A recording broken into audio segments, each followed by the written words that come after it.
All right, the property prequel, be in the know before you buy. Crossy. Shrams, how are you, mate? Yeah, fantastic. It's heating up, mate. Summer's well and truly around the corner. How good? How good's this weather? Yeah, mate, it's good. I've just been to 2 auctions this morning, both sold under hammer. Wow. So it's that spring confidence, I reckon, a bit of sun, vitamin D going through people's blood flow and light. They're just more confident. They're getting out there. Interest rates, everyone's accepted it.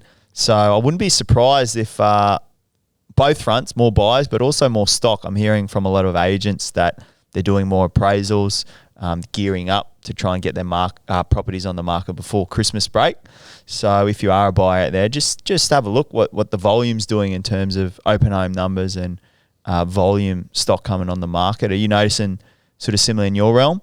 Definitely. It's definitely got a feel about it, hasn't it? As you say, with the weather coincides with a bit of more positivity, which is weird. It's almost like everyone comes out of hibernation, but it's a real thing. We see it every year. We probably speak about it every year, but definitely numbers through opens are starting to increase a little bit, and that whole migration piece is only getting stronger, isn't it? So, yeah, we can look forward to some pretty good times here, I reckon. Yeah, it'd be really exciting. And just quickly on last week's eps, that was a bit of a cracker. If you haven't tuned into last week's, it was one of our favourite today, the 4 similarities between sport and buying property. So we gave some really good feedback and had a lot of feedback personally around that one. And the analogies were great that people really liked. So you don't even have to be into sport, but there was a lot of really good key takeaways from last week's ep. There was, I think sport resonates with most people, doesn't it? In whether it's, league, soccer, netball, like whatever it is, athletics.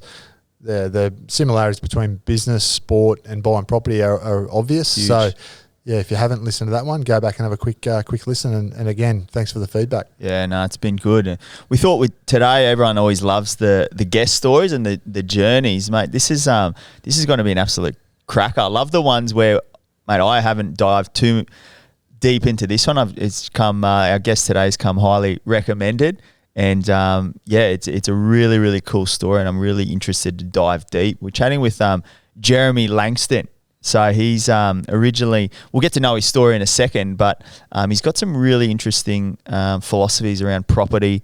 I'd love to get his take on, the market and what happened during COVID and all the analytics, and also what he's doing now, because he's very savvy in the property space. And this is going to be one of those ones where I think there'll be golden nuggets throughout the app.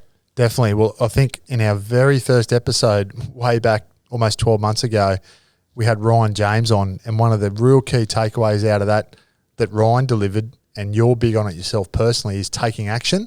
And I think Jeremy will give us some great insight into taking action, probably going against the herd and what most people think. And I think today's going to be an absolute cracker. So looking forward to it. Yeah. So Jeremy Langston, mate, thanks for coming on the prequel. Thanks for having me, guys. Good to be here. Yeah, mate. It's always we love the ones where we're not too sure. It's if not an industry. We love the personal stories, like of just everyday people doing amazing things. But mate, for yourself, I guess just quickly, we'll get into the nooks and crannies of your story. But mate, where you sort of originally from, and how'd you end up on the Gold Coast, and what you're doing now? Yeah, so born in Brisbane. Spent 15 years there, and that's when I moved to the coast. Yeah, and been here ever since. Did you go to school up there and whatnot? Yeah, so I went to Collingwood Park Primary School and then went to Riverbank Plains State High School. So. You blokes still have a bit in common. Yeah. So, west side of Brizzy at Ipswich. Yep. Mate, they breed them tough. They do. Do I need to leave? I'm not enough. Am I tough enough for this interview? Mate. Yeah. Well, you had the luxury of the beach down in the Byron Ways. I did. Mate, we had the Red Bank Plaza. So, mate, mate, I remember the Goodna Pools was actually one of our outings back in the day. Yeah, don't go there. Yeah. Don't go there. Yeah. Did you leave with your wallet? Yeah. And mate, how what brought you? Did you come down to the Gold Coast with family, or was school as well? Yeah, so school. So went to Marymount for the senior year 11 and 12. But lived with my mum in Ipswich, and then moved to the dad's house. Yeah, for year 11 and 12. Yep. And have been here ever since. Yep. Haven't left. So haven't left. What do you love around the coast? Oh, I mean, geez, yeah, coming from Brisbane, Ipswich, especially to the Gold Coast. I mean, what a contrast. You know, Yeah. it's a great lifestyle. It You know, is. I hate to say the cliche term about the Gold Coast, but it's a great lifestyle. Yeah. It is. Yeah. You know. And when you moved in, so when you were with your dad and you're going to Marymount, where was he based, mate, on the coast?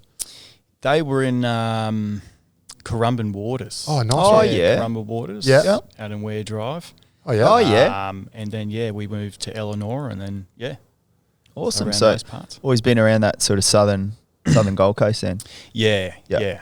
It's funny, like places like Eleanor, Currumbin were sort of a bit back in. I mean, even Palm Beach Yes. back in the day, and it's funny. I'm a buyer's agent who focuses on the Gold Coast, mate. They're always on people's criterias now, and Crazy. some of the waterfronts, in Currumbin Waters now. You got to get you got to have a two in front to play now. It's wild, isn't it? Minimum. Yeah, wild. Yeah. It's certainly changed in the last couple of years, even, hasn't it? Yeah. It's, And when you left school, like what, you know, as Sram said, we'll get to the property part soon, but mate, what did you ever think that you'd get into property? Like what was your interest straight out of school? straight out of school, I sort of was one of those kids that really didn't know what I wanted to do. You know, did 2 weeks at university and then sort of dropped out and got into the workforce and just didn't have a real clue of what I wanted to do. But just worked in different jobs along the way. But it was always a real sort of stretch to imagine myself, you know, getting into the property market. You know, obviously I was younger then, but you know, even in my 20s and mid-20s, it was just always seemed so far away. You know, but that's interesting, isn't it? That's a really good point. Like, you know, Jeremy's mid-30s, I think. Yeah, Yeah. that's right, yeah. So, like, a lot of people are saying now, a lot of young people coming out, how are we ever going to get started in the property market? Like, that was your mindset back then. Mate, I'm a little bit older than you. I'm 43. Like, it was the same sort of deal. Like, property's expensive. How do you actually get started? So this is not a new problem.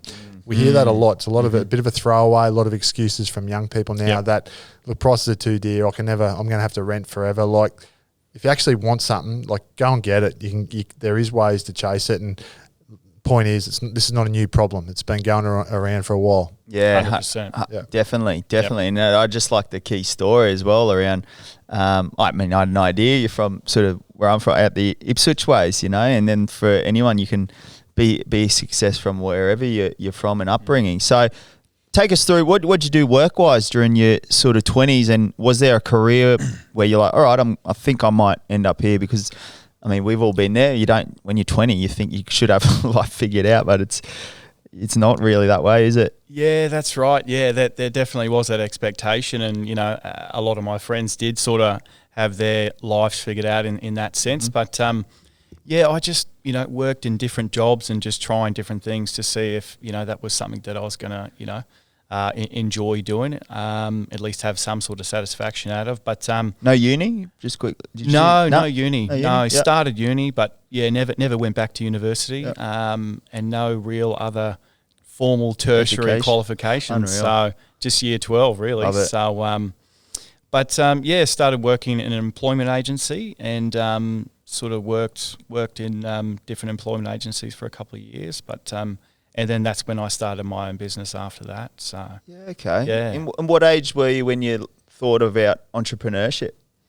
it's something that crossed my mind in my late 20s, but it was when I was about 28. That's when I started going. I was working in an employment agency, and I was sort of looking around how, you know, the mechanics of how the business, you know, the company were running things, and I just had this sense that I could do this. You know, I could do the same thing, and why couldn't I? It always seems so far away to think that a big company is running this, and you just don't. It doesn't even cross your mind that you can do it too. You can start something that big. You know, well, at least in my mind, I just sort of always didn't even think about it. It always, you know, seemed almost impossible. But yeah, when I was around 28, that's when I started thinking bigger and started going, I can do this. I'm pretty sure I can do this. Maybe not to the scale they were doing it, but I'm like, you know what, even if it's not, I'm pretty sure I can do this and do it better. And that's when I started, you know, looking at business plans and all that sort of stuff, and just got into it. That's quite interesting, isn't it, mate? How much of a factor do you think jumping around a few different careers and jobs in your early to mid to late 20s. How much of a factor was that in sort of where you landed in that entrepreneur world? Yeah, I mean, it's, you might call it life experience. I've had some more life experience than maybe, others of the same age back then. But, it's always hard to say. But yeah, I guess it was, good life experience and good learning those sort of different industries that I worked in. But yeah, it certainly all led me to where I am today. So I guess it was helpful. It's interesting just thinking about that, Trumps, because you and I have both seen, colleagues, people we know, whatever, like think that, as Jeremy said, think they've got life worked out early. They'll jump into a field and they'll stay in it for some time. And then you have other people that sort of jump around, and I've done it, Jeremy's done it, you've done it, not really sure, but you're good with people, you're honest, you're loyal, you're trustworthy, but then you eventually do find it. It's interesting, isn't it, how often the people that don't really know in the early to mid to late 20s sort of end up getting to late 20s, 30, 35 and being sort of quite successful, as opposed to the people that start out in the early 20s on a certain journey and they actually stay the journey. And that's all well and good because, they don't know what they don't know. But often people then get to 50 and they look back at other people with a bit of envy and go, I never really tried anything else. Mm. You know what I mean? I just find that so interesting. Mm. Mm. Yeah, no, it's a big one. And one thing I love that Jeremy said right at the cusp is that he felt he could do it and do it better. So a key takeaway there for listeners is I believe everything starts with belief, right? And the self-belief. And I really liked your touch there on, I reckon I could do it better. So right there, I heard confidence. So I think with anything in life, right, like we talk around sport and we were talking around that last week, business, what I've learned there is sometimes you don't need to know, but you got to feel like you can do it. And that's sort of the first step. Would it be right in sort of saying that with yourself? Oh, definitely, mate. Yeah, you've got to back yourself. You got to commit, and you got to believe in yourself 100%. That's like again cliche, but I believe you can do anything. If you back yourself and believe in yourself, for sure. Why not? Yeah. Why not? And what did that look like then from a business side of things? So you're in that employment agency world. Where did you end up pivoting to, and how did that business journey start? Yeah, so like the employment agency I was working for, it was a government funding model. So I was looking at industries with that similar sort of government funding model. At the time, I was sort of looking at starting a registered training organisation and doing some training programs. But then obviously the NDIS was getting bigger and going more nationwide at that time. And I started something in that space instead. So, Yeah. And from there, quickly did it sort of scale? Like, was it early days or was there a point in that startup phase where you're like, bang, I'm on here, like I realised the potential here, or was it like a grind for a few years or months or? Yeah, it was pretty interesting how it all sort of started. It was just after I turned 30 and me and my wife, Katie, we weren't married back then, but we were together for about 7 years at that point in time, and we just had our second child together. So we had a 2-year-old and a newborn baby, and at that time in our lives and our personal lives, we both were having sort of, a rough patch. She was suffering with postnatal depression. Yep. I had my own sort of black dog moment in my life. And then I came out of that and I just went, you know what, I need to do better for my family. And I just had that, that sort of dad determination. Yeah, like to drive. Where I was just like, okay, I've got to get these two boys and, my wife out of this sort of situation. We weren't living in poverty, but we're only just scraping by. Yep. And from there it happened pretty quickly. That was probably the most determined I've ever been in my life for anything. Unreal. It just started. Yeah. I started going around, networking, and I just didn't stop. Yeah. Didn't stop networking, going to see people, and then started hiring. My first couple of staff, and then I was traveling, the east coast of Australia, going to Victoria, South Australia, even Newcastle. I was travelling all around to drum up business, and it just kept growing. It just really took off. Yeah, wow. That's inspiring, isn't it? Unreal. Would you say then, Jeremy, like looking from the outside in, everyone has a bit of a key moment in their life or a turning point? Is it the birth of your second child? Is that what you're saying? Is that the birth and looking at it going, okay, I've got to provide here? Like, was that really the turning point in your life, do you think, at that point? Yeah, I think so. It's hard to pinpoint it on one specific thing. Obviously, that is, definitely one of those moments for all the dads out there. But it was just sort of, having the two and going, I've always wanted better, for my life and my family's life, and this just isn't what I expected, and I want to do better. So did you just feel like you were sort of underachieving? Oh, massively. Yeah, massively. Everyone had always told me throughout my whole life, not only my parents, but mainly my parents, that, you're destined for great things and, we believe in you and all that sort of stuff. But, so I always sort of had it in the back of my mind that, I could do better than this, Yeah. Unreal. Good on you, mate. And just that business mindset now, just quickly on I'm interested to know, because I love that. That sounded like you had that conviction because you had a bit of purpose. Probably number one. Secondly, it sounded like what was most important, was it the like you're looking for business growth? Like did you sort of analyze a business, thought, all right, top funnel, I need to really focus on drumming up business and I'm just going to go hard? Like, were you working big hours or were you more system approach, or were you just going after whatever? Yeah, it was sort of, there was a little bit of everything, but it sounds, I wouldn't say arrogant, but I kind of just knew what I needed to do. Yeah.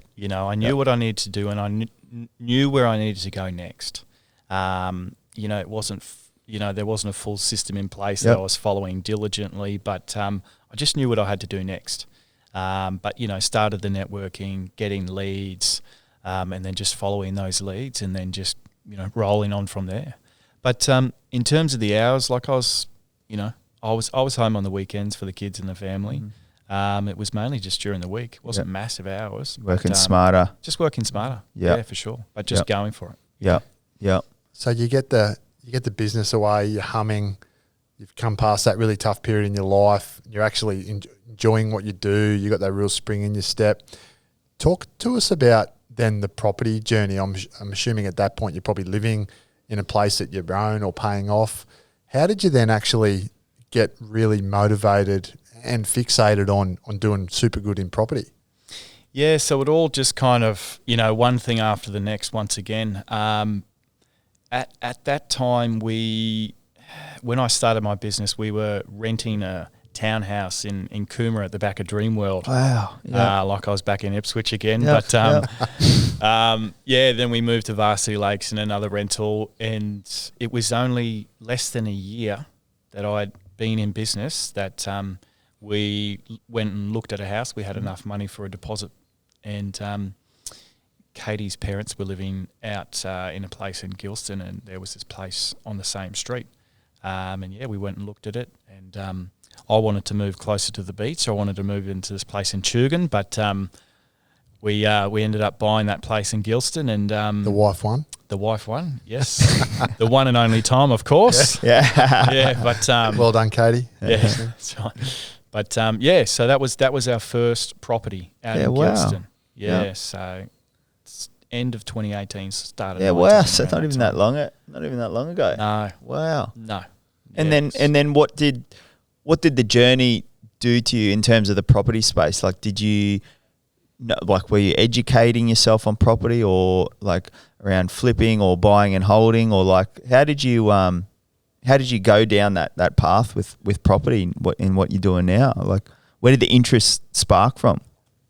So property is always kind of, I couldn't tell you when it started, but I've always sort of been fascinated with property and just real estate itself.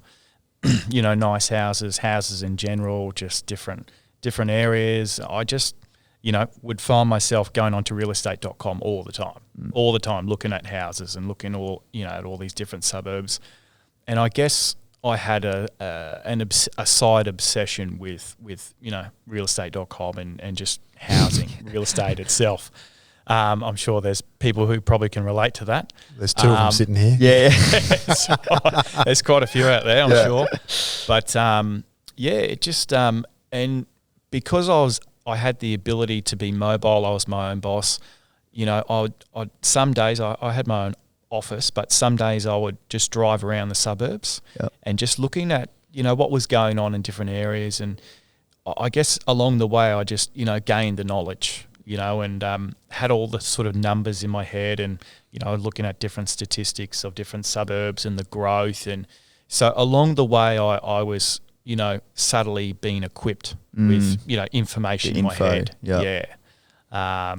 And it wasn't until COVID hit. That's when the second property came about. Yeah, wow. So, jeez. Yeah. See, in my head, because we'll talk around that the whole period in a second. In my head, I thought you were sort of brought up into a family with property, and it was in your blood from like 12 years old, and you had a portfolio before COVID. So unreal. I love hearing stories because it just shows where you are now. It was only a few years ago. So it's real inspirational for anyone listening that all it takes sometimes is it sounds like there's always a conviction and belief. That's what I'm noticing already there's a bit of a North Star, like he knows where he wants to go. And like, as you know, a lot of people in society are just circling because they don't even know where they really want to go. So it's really sounds like he always had a plan and wanted to move there. So speeding up then, you've sort of got your first property. When did that second property come into it, and what did you do differently from the first one, you think? Obviously, was it something you were moving into? Did you sell to buy, or how did that look like? Yeah, no, so we were able to hold our Gilston property, and we sort of wanted to move a bit closer to the beach and a bit closer to sort of being central. So we were looking at a place in Mermaid Waters and in Robina near the university, and we ended up going for the property near the university in Robina, and that was our second one. Yep. We bought that in April of 2020. And did you move into that? We moved into that and rented out.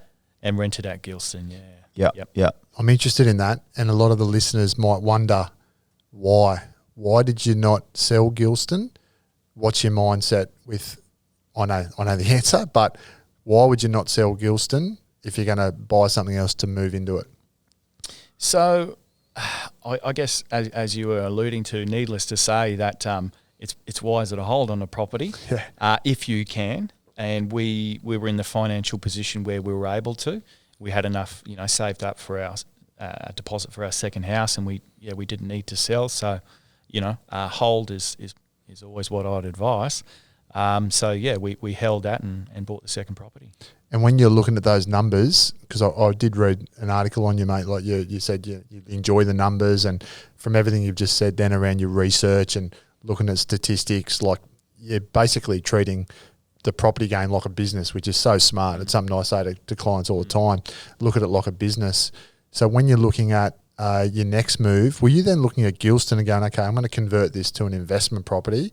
What's the potential rent? What are the yields? What's the vacancy rates? Were you thinking about all those sort of things? Not about Gilston at that point in time. Not about our property that we were renting out. No, I just knew that look, it could be negatively geared, it could be positively geared, but to be honest, it's only going to be $100 probably each way. Mm-hmm. So it's when the 45% margin tax comes into it, it's not that much. It's Correct. Negligible. Yep. But I was just thinking, obviously, long term. You good. hold on to that. You've got someone renting it out. They're literally putting money in the bank for you. They're paying it off.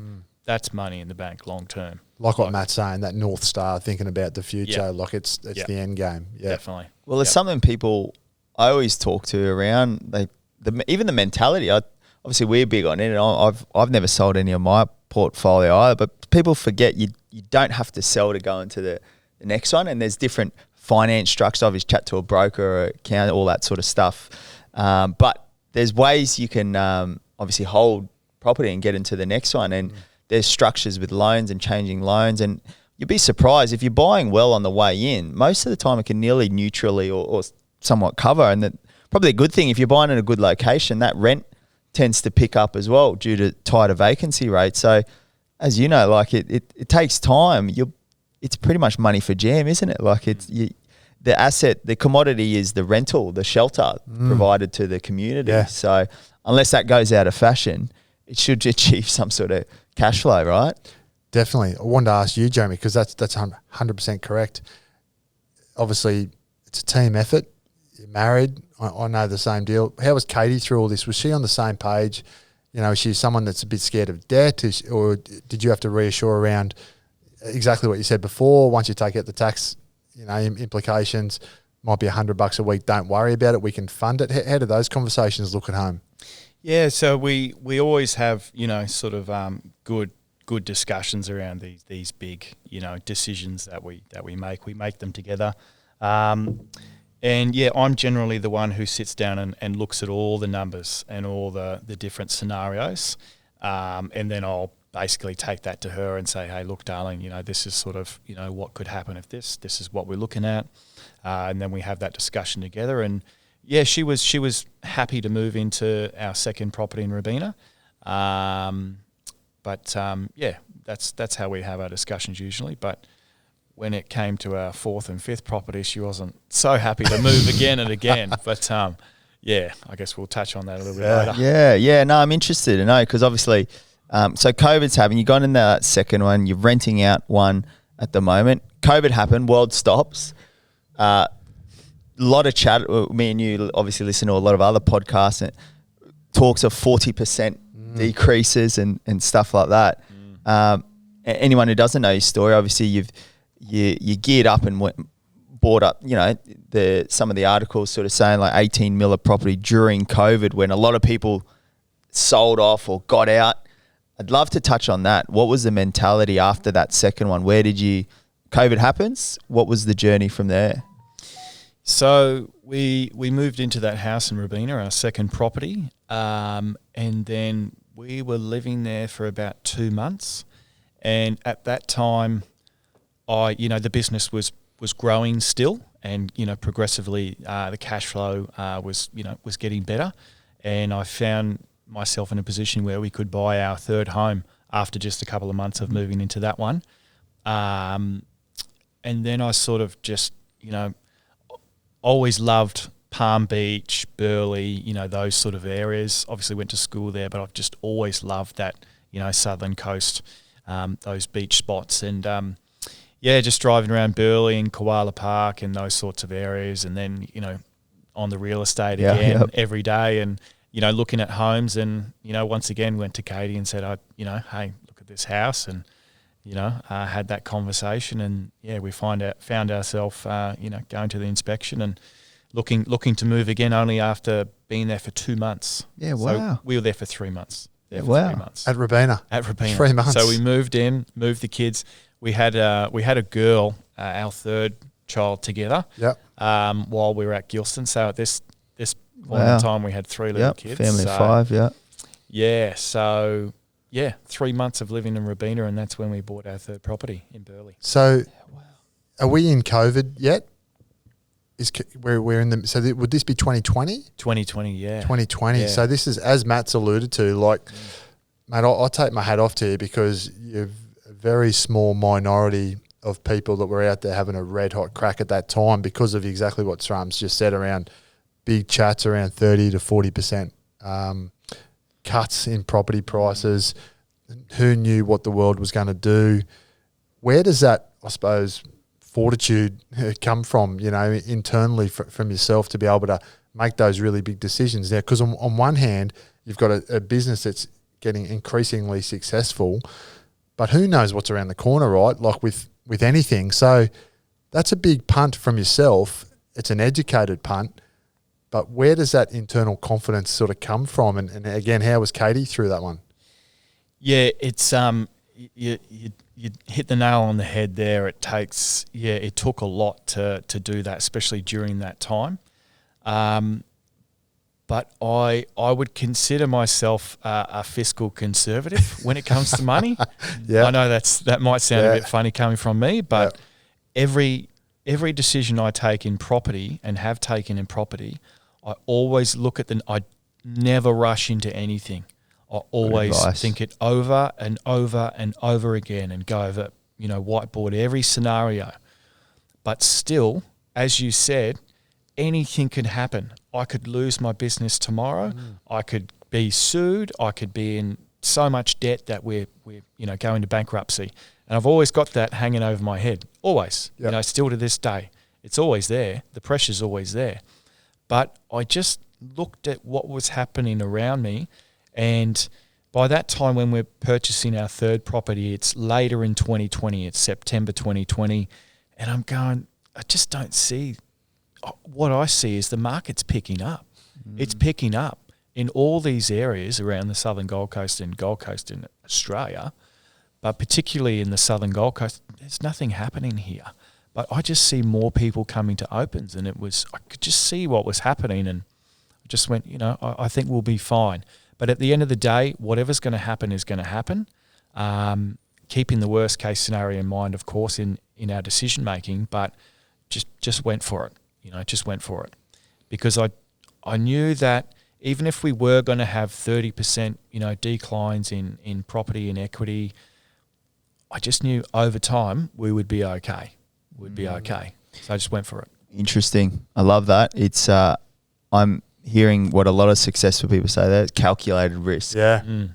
It's from the outset, it looks like, this guy just goes in, bang, just no thought, bang. But when you peel back the covers, and this is what I've noticed with a lot of successful people in the property spaces, very calculated behind closed doors. And it's the work. That's what it takes. The bit that people don't see. People don't want to do the work. They're not willing the cost to get where you want to be is doing the work and doing the analysing. And you heard it before. He used to drive around and just analyse. So and he's playing the long game.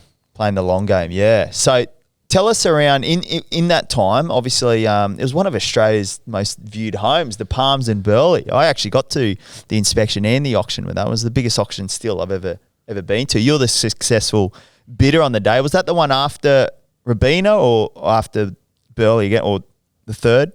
Yeah, so that was our fourth home. Yep. So after Robina, September 2020, we purchased a home in Koala Park, Burleigh Heads. And then it was obviously May in 2021 was the auction for the Palms. And at that time, the home we were living in Koala Park was a nice, fully renovated home. It was a 50-year-old 2-bedroom, 1-bathroom brick home that they had done an extension upstairs, and beautiful home. We put in a new pool and all that sort of stuff. But just wanted, once again, I found myself, business was growing, in a good financial position, and looking at the equity, because I had 3 properties. I held all 3 properties at that stage, and looking at my equity position, and obviously the Palms was a big leap.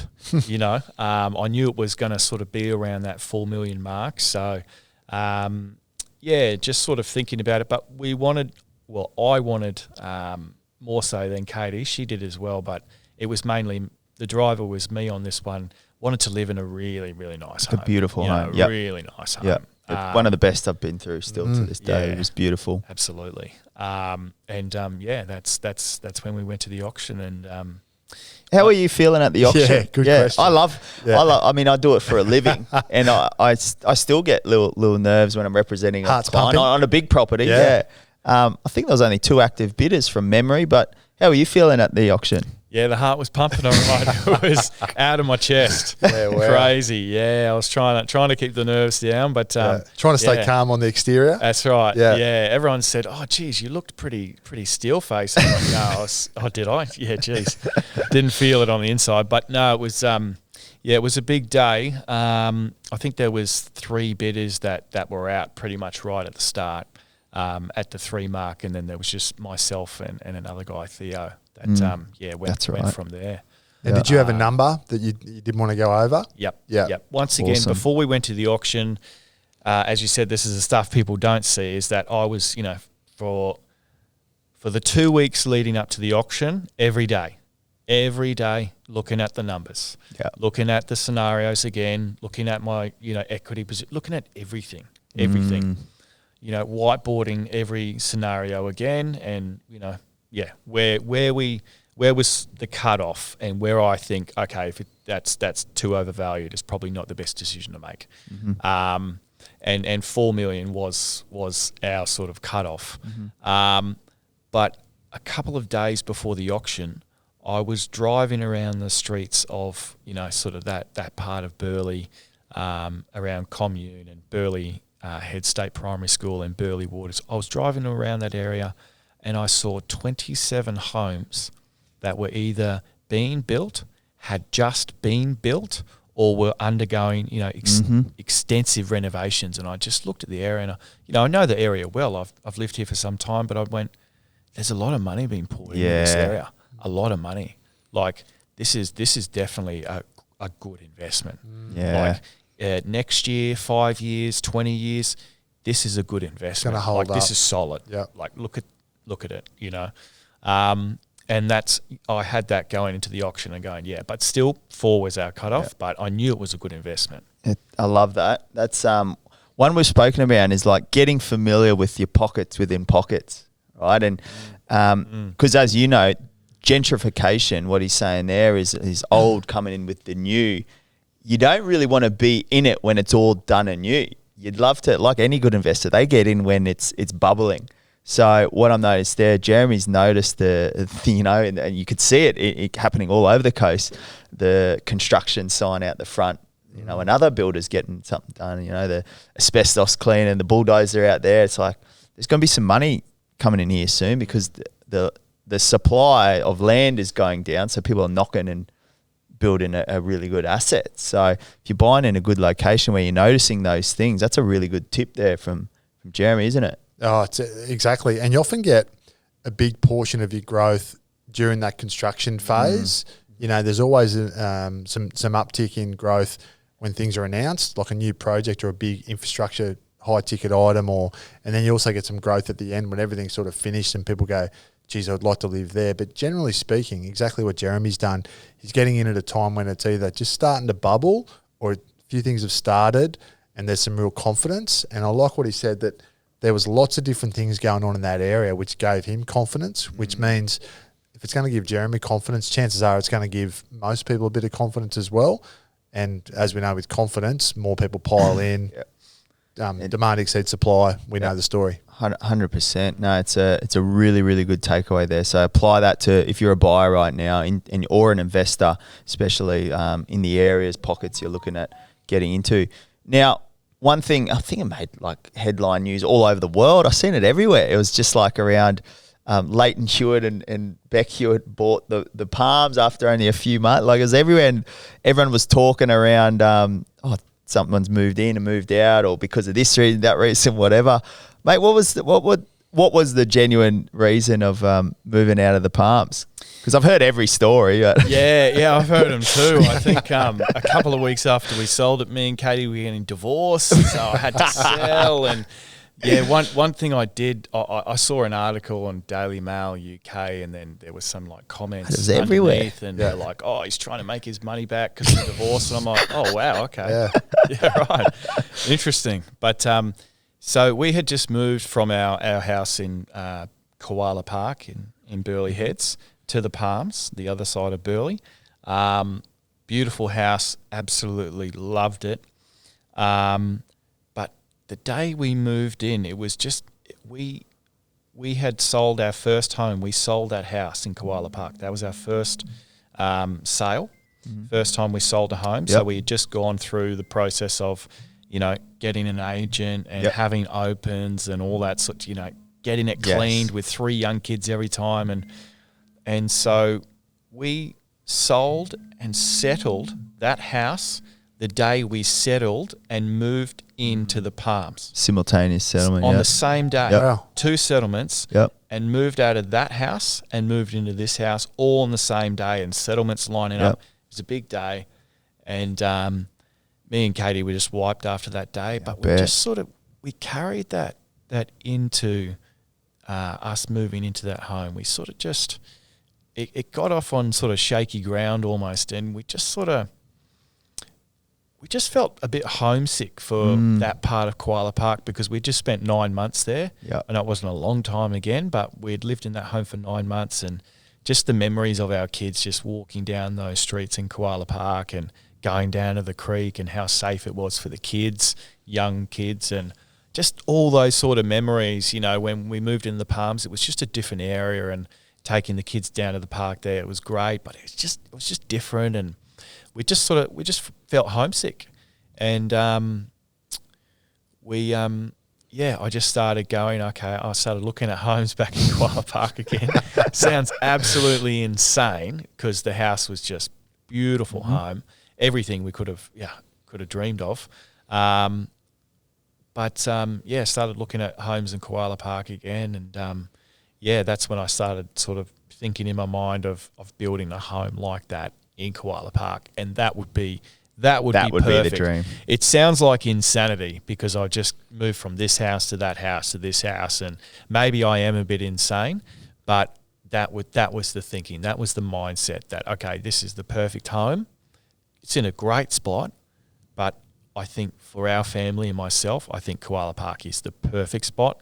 So I'll get the perfect house in the perfect spot, and then I'm done. Oh, I love that because in my role, I always ask people, right? One of the key questions when I peel the onion back with clients is, what's more important to you? Is it the dwelling or the location? Yeah. Generally, it's one or the other. And they think about it, and then they talk among them like, actually, mate, it's the location, or it's the dwell. You know, we need this.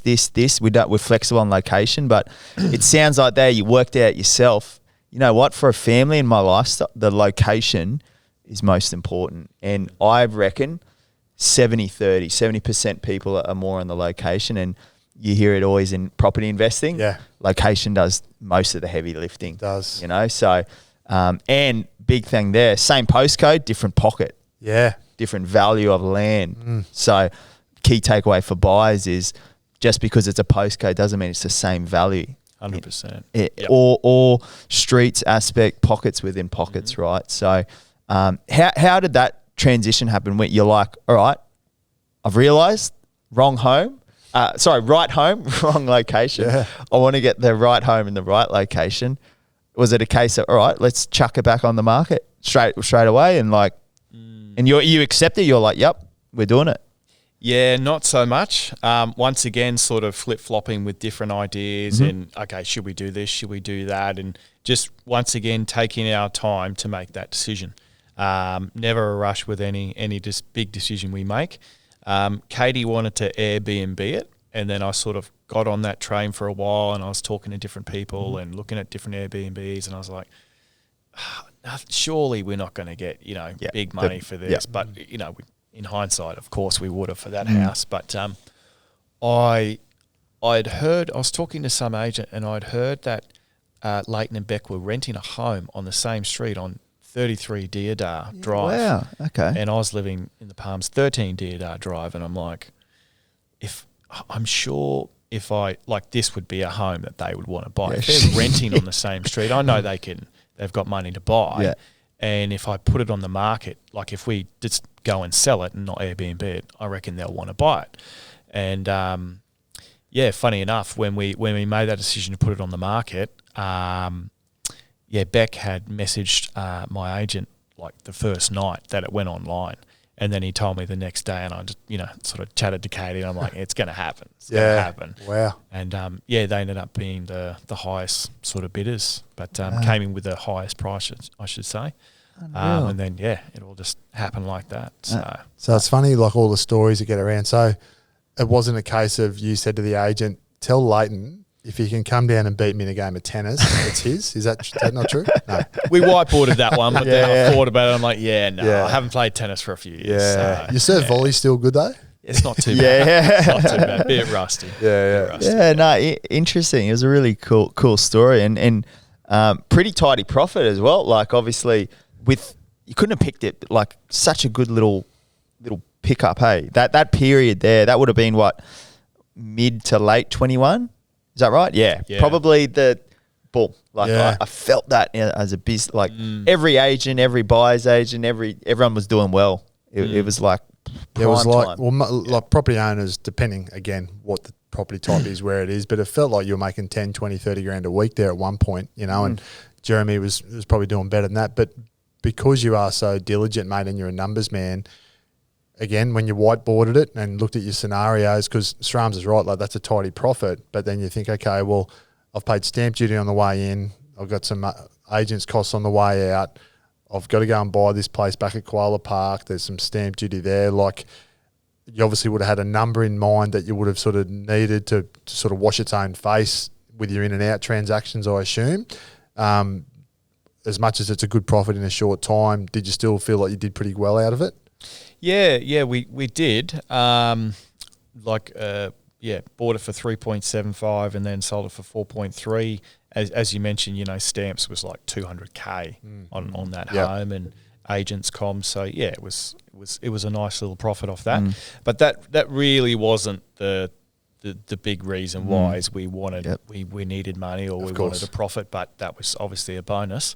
But like we made twice as much money on the home we just sold in Koala Park. Yeah. Nobody knows about that. Yeah. And the house before that as well. But yeah, Koala Park was our biggest profit that we made. 9 months holding that. We bought that for 1.48 and sold that for 2.3 9 months later. Yeah. It's like that was crazy times. Crazy. Did you do much work on that or cosmetic, like huge reno extensions or? No, we just put in a pool with nice white concrete around the outside and a front fence, and that was it. Love it. That was it. Love it. Again, location, right? Yeah. Location. It's a high demand location. Yep. Supply is non-existent. There's no land really in there unless you're knocking something down. So, I mean, we were just talking off air. There was a double block sold in there close to 10 million, which is wild. So, crazy. And then, so you've done that. You're back sort of on a lifestyle sort of side of things. We've spoken previously as well. It sounds like you're doing some like renos or projects now. What's sort of next in the pipeline or what's coming on the whiteboard? Yeah, so a few different ideas, of course, like always. But, I've got 2 homes back in Koala Park and undergoing a full renovation with one of them. And the other one is about to be knocked down, and that's the one that was our Palm that's style the dream home. one? Yeah, it's the dream one. So, that'll be knocked down probably 4 or 5 weeks. Everything's all ready to go with that, just waiting on the bank. And, away we go. So can't wait till that's finished because it'll by the time that's finished, it's going to be like 2 years since we left the Palms. And, after I'd signed off and done the deal with the Hewitts, I was going back to the Palms and just thinking, oh, what have I done? What have I done? Like, this is such a nice home, but, in hindsight, but, just can't wait till this build is done and we can move back into that perfect home in the perfect spot. And that's the forever home. It's the forever home. So until the forever home, what's the longest you've lived in a property, Jeremy? Longest I've lived in a property is probably our house in Gilston. Yeah, that was almost a year and a half. That's a long time to live in a place. A long time. It's got to be a record, right? Isn't it funny? Like, I know with my in-laws, they live in Sydney. Like, I think they've lived in that house 40 years or something. And I'm a bit like you, mate. Not to that extent, but I've sort of chopped and changed a bit because we're probably similar actually. I get bored with things and I like new changes and stuff. But a year and a half. Yeah, it's a long haul. But he'll probably make up for it on the back end. It sounds like it's going to be a beautiful home. Yeah. And what about property now? Sort of, it seems like, and that's what I love around property as well, with people hearing they're using property as a vehicle to get to where they want to be. And it sounds like you've created a nice little journey there, and quite quickly as well. What's the plan with property? Are you still going to do stuff on the side, or you sort of got to the destination, so to speak, with the forever home, or what's your sort of journey with property, you think? Yeah, so I'll definitely continue investing along the way. I'm here to stay in that space now. It's just, once again, taking my time and looking at investment properties for, purely investment purposes. Emotion out, Emotion out, yeah, that's right. So different ball game in that regard, but that's certainly what I'll be doing from here onwards. But what I'm seeing, particularly on the Gold Coast, is that, you know, the older homes that people were buying to knock down or do full renovations on, they're the ones that sort of market has really slowed down. Tanked, yeah, absolutely. But the good homes, the new builds or the full renovations, they're still selling at good numbers. You know, good numbers. That's what I'm seeing. I don't know about you guys. 100%. But we spoke about strong. that. Yeah. Spoke about that not too long ago, and always out in the community as well. When people ask what I'm noticing, exactly that thing. You take into account the suppliers and tradies and all those sorts of things. They were flying off the shelf, those knockdown rebuilds. Remember we used to text each other, mate, did you see what that went for? We were just, we're just blown away. And then it's so quickly outshifted, and that's the whole overarching property, right? Supply versus demand. Once supply short on some of these new ones now because nothing's getting built, all these people looking for them nice new, you know, people like yourself who, when you're looking for those kinds of builds, they're not around. So when one does pop up, that's demand on a short supply. So hence why the prices are going up. What's your key tips, Jeremy, sort of to buyers out there who want to put a strategy in place? Like, do you have any overarching principles or just tips with your property when you're getting the whiteboard out and things like that, just to add some value? Yeah, it's definitely look at the areas, you know, look at the history of that area in terms of the annual growth. Like in terms of the increases in the property prices in certain areas, you know, like Burleigh Heads, I knew that was a good, you know, suburb or postcode to invest in because it was doing like 10% year on year for, you know, years. Same with Palm Beach, 10%, you know, like the national average is around 5%. So it's doing double the national average. That means people like it. You know, people like that postcode, that area. So that's a big one. Look at the history of a particular area that you want to invest in. Obviously, look at you know, infrastructure, future infrastructure going in, all that sort of stuff, the normal stuff. You know, they're the big key you know, takeaways for investment. It's really good. Yeah. And I was just gonna quickly on property's a game of finance. As a business owner myself, I mean, good to get your feedback. How was that? Do you have any tips, or what was your experience with being a business owner, funding, all those sorts of things? How did you manage that side of things? Like, what was the thought process there? In terms of like to borrow or utilizing, did you have any strategy around the way you'd finance the deals and stuff? In terms of cash flow, like we're using a broker, bank, or cash, or right, you know what I mean? Yeah, I was using or equity. Yeah, I used a broker to start off with, and then I moved on to a bank and just dealt straight with the bank. But yeah, I mean, you can use equity, of course, but if you don't have the cash flow to, you know, for a deposit, well then, equity but you have to look at your situation. Whole situation. But love it. Yeah, there's lots of, you know, key factors there, but it obviously gets a bit more complex for business owners, of course. A lot of our listeners are in that sort of early 20s to late 30 demographic where they're probably PAYG, they head off to work, they earn their salary, and it's quite simple. Business owners is tricky. You know, you're using, you know, salaries or dividends from your company, plus, as we say, any equity in property. But I guess, Matt's question's trying to help people listening that, you know, if you do have a property, if you're already in the game, you might have some equity there. You know, having your eye on things like making sure that you rein in your expenses, which is no different for yourself, mate, in your own business. But if you're an individual trying to then leverage yourself into the next property with a mindset of, if they've listened to you today and gone, don't sell property if you don't have to, which we all agree with. Okay, how do I do that? Well, you know, if you go to a broker or the bank and they might say, well, you're not quite servicing enough at the moment, you might need to cut back and how many coffees you have a day or how many times you go to the pub and get a six-pack or whatever it is. So I think that's really important, just to add a bit of value to the listeners. Yeah, and the thing I've really taken away from Jeremy is actually looking at it all as well. That's huge. I see too many people just jump and we're all about taking action, and I believe any successful person takes action, but behind closed doors, they're doing the whiteboard, they're looking at everything, best case scenario, plan A, B, C, D.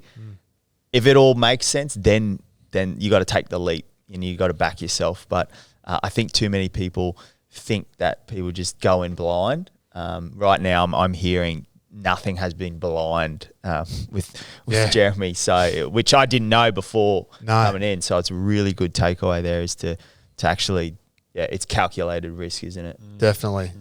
And mate, just as we wrap up, what's next? So obviously we know what's next on the property side. What about with your business? Do you see yourself trying to operate that for as long as you can, or is that something that you might sort of get to a point and look at an exit strategy with a sale, and then therefore maybe just do some part-time property stuff, some passive investing, because you obviously got the kids. How much or how little is Katie involved? Does she have her own sort of work that she does as well? Yeah, no, Katie's stay-at-home mum. Yeah, she's definitely got her hands full with our young bet. three. No doubt. But 2 boys and a young girl. But so with the business, just taking it sort of month by month, year by year. It's just cruising along at the moment. It's sort of just got to a point where it's sort of steady now since I sort of shifted focus and my time and energy into the property space. Yep. A lot more than what I used to be. It's sort of now I'm sort of full time in this sort of game, whereas it was a part-time gig before. But yeah, just holding on to the business and keeping that floating along for as long as possible. Maybe an exit strategy down the line. I'm sure that's what a lot of business owners look at. Retiring early and making a good sale with a company or a business.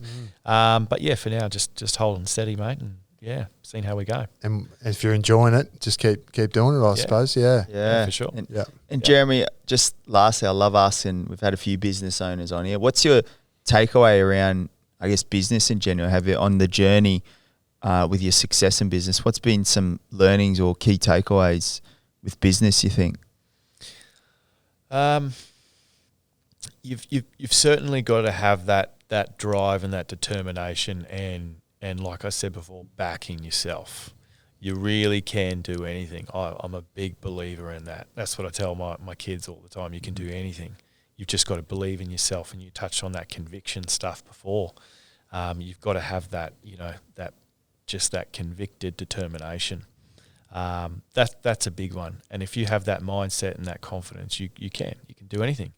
Like I believe I can go into any industry and be successful. Especially since I've jumped from that PAYG employee with a company to being a business owner myself, and then going, okay, I can be successsul. Now I just know I've proven to myself that I can do anything, and it just goes on from there. But for all those people out there that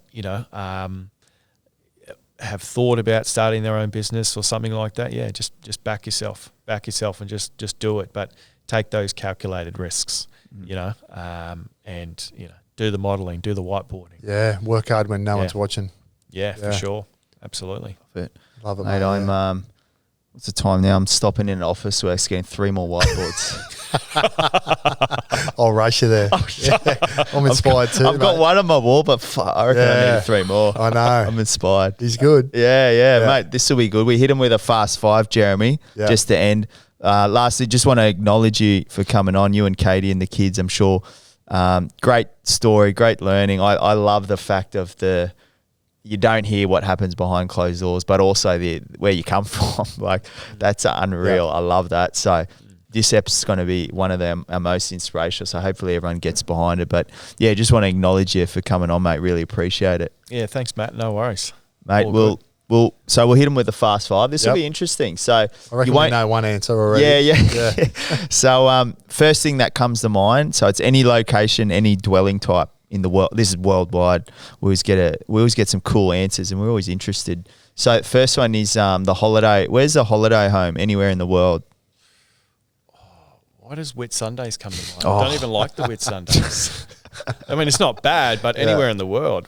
That was the first thing. But Noosa. I love Noosa. Yeah. It's a good spot. how many It's hard to people? beat. How many have we had for Noosa Sunshine Beach? A lot. Yeah. Yeah. So you go. interesting. For good reason. Yep. Anywhere in the world, and Noosa's Yeah. be up there.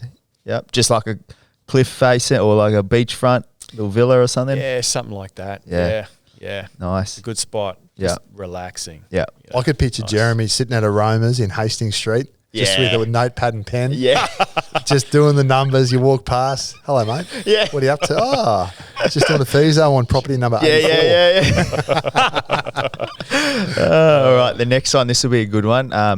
Any investment, any in the world, like a real blue chip, you're just putting some money. It's just a passive little investment anywhere in the world.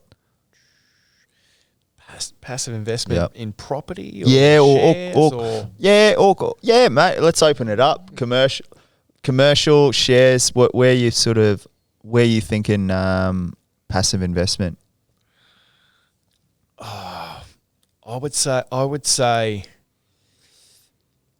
I'm thinking of Brisbane and I'm thinking the west or the central sort of in between Gold Coast and that sort of corridor.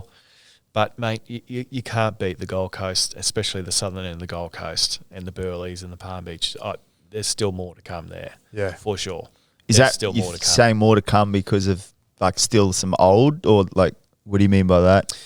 I believe that, property prices will continue to grow in areas like Burleigh Heads and Palm Beach and those areas and Currumbin. And there's been a lot of interstate migration in the last couple of years. But I believe there's going to be more. Yeah. Like, it's just the start. Yeah. I mean, what a place to live. Yeah. More people come up here on holidays. They just go, we've got to get up here. Yeah. You know, So true. Couldn't I've been agree to more. Sydney. I've been to Melbourne. I've been to Adelaide. They're nice places. I'm not knocking them. Yeah. But, you know, Couldn't wait to leave. Yeah. Nah, I couldn't agree more. What about the Bucks party? Where's a Bucks party? Anywhere in the world? Good question. Vegas? Yeah. Is that pretty cliche? Nah, we've had it before, It's but hard you to can't beat. beat Vegas? it. You can't beat it. Yeah. Sneaky penthouse up there. Yeah. Ibiza? Is that one? Actually, Europe's That's back. probably, yeah. Yeah. Let's get back into that action. Yeah. And lastly, it sounds like we know the answer, right? But we always ask, whereabouts is the forever home and what quarter dwelling type? Yeah. Sounds like it's under construction. So- Yeah, soon to be. Soon to be, mate. Yeah. Yeah. So Near the Koala Park, Burleigh Heads. 100%, mate. Yeah. Near that creek. That's epic spot, right? What do you reckon Katie would say if you said to her, hey, I'm just thinking, I know we said we'd live here forever, but Be in big trouble. Big trouble. don't go there. You know how we were talking about those comments saying the divorce and all that? Yeah. Well, that there might be Probably a bit be of weight true, to yeah, that. yeah. Could be real. Could be. That could happen. Unreal. And mate, lastly, just the key. What's one key takeaway for buyers? Analyze your purchase. Try and get all the emotions out of it and look at it. Look at all the different scenarios and look at the history of those postcodes that you're wanting to invest in, but try and take the emotions out of it and ask yourself: Are you doing it as an investment, or do you want to live? Is that a place that you just genuinely want to live? You know, but from an investor point of view, just look at the raw numbers and look at the potential. So Love it. Awesome, mate. Take the emotion out. Eh? Yeah. Yeah, love that. Well, mate, really appreciate your time, Jeremy. That was one of our faves to date. Unreal story, and we really appreciate it. yeah, no worries at all, guys. Good on Thanks you, for mate. having me. Thank you. Legend. Cheers.